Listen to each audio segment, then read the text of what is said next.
Kumusta mga kalibot suroy? Ngayong araw ay hindi karaniwang araw. Narito tayo para ipagdiwang ang napakalaking yugto ng buhay. Tayo ay nagtipon para sa ika-18 kaarawan ng ating minamahal na Richel. Tignan niyo kung gaano kaganda ang lahat. Ang kumikinang na dingding, ang malalaking gintong lobo na bilang 18, ang sariwang pulang rosas, at ang napakagandang tinapay na may mensahe mula kay Michaela. Puno ng pagmamahal at magagandang hangarin ang araw na ito mula sa pamilya at mga kaibigan. Ang pagtuntong ng ika-18 taong gulang ay espesyal. Ito ang simula ng pagiging ganap na dalaga, bagong yugto na puno ng pangarap at pagkakataon. Kaya sabay-sabay nating sabihin, maligayang ika-18 kaarawan, Rachel. Naway pagpalain ka ng Diyos ng mabuting kalusugan, walang hanggang ligaya. Pero teka, hindi pa tapos ang ating kasiyahan. May isa pa tayong sorpresa para kay Rachel para tapusin ang araw na ito ng hindi malilimutan. Narito na tayo sa Alcantara Heritage Park, isa sa pinakamagandang pasyalan dito sa ating bayan. Nang dumilim ang langit, nabuhay ang buong lugar sa tulong ng makukulay na ilaw. Bago tayo tumuloy sa sakayan, dumaan muna tayo sa pickleball court dito sa Heritage Park. Magandang ehersisyo talaga ang paglalaro ng pickleball. Hindi ito masyadong mahirap, kaya naman madaling matutunan ng lahat. Nakakagalaw ito ng buong katawan, nakapapawalan ng stress, at lalo pang pinapatibay ang ating lakas at tibay ng katawan. Tingnan nyo naman ang mga sasakyan, parang mahika, asul, rosas, puti, at bahaghari ang kulay. Parang pumasok tayo sa mundo ng pangarap. Tamang-tama ito para sa huling alaala ng iyong ika-18 kaarawan. Tara na at sumakay. Pwede rito ang lahat, bata man o matanda, at lalo na ang ating bagong 18 anyos. Bukas ito mula ganap na alas 7 ng gabi hanggang alas 10 ng gabi.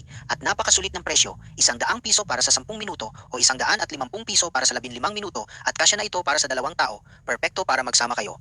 Tignan nyo ang ngiti ni Richel. Habang umiikot kayo sa ilaw, naway maging kasing kulay at kasing saya rin ang iyong paglalakbay sa hinaharap. Naririnig natin ang tawanan at nararamdaman ang tunay na diwa ng pista at pagdiriwang. Muli at sa huling pagkakataon, maligayang ika-18 kaarawan, Rachel. Salamat sa pagpapahintulot sa amin na magbahagi ng iyong espesyal na araw dito sa Alcantara.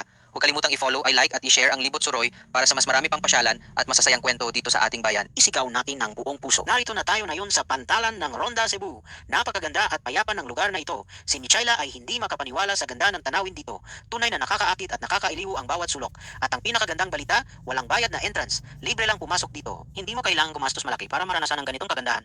Mayroon pa ng libreng mesa dito. Sobrang sulit talaga ang pagpunta namin. Kahit medyo maalon ang dagat ngayon, sobrang nag-enjoy talaga ang aking anak na si Esyante sa paglangoy. Hindi siya inatubay. Tawa lang ng tawa habang pinapalaruan ang alon. Kasama rin namin si Michaela na nagpapasaya rin sa tabi ng dagat. Pagkatapos lumangoy, naglatag kami ng masasarap na pagkain at nagpiknik kasama ang buong pamilya. Masaya kaming nagkwentuhan at nagtawanan habang pinakikinggan ang tunog ng karagatan. Sobrang nag-enjoy kaming lahat. Tignan nyo naman ang malalaking alon na humahampas sa pampang. Napakadula at nakaka-excite panoorin. Ang sobrang presko at sariwang hangin ng dagat ay pumupuno sa buong lugar.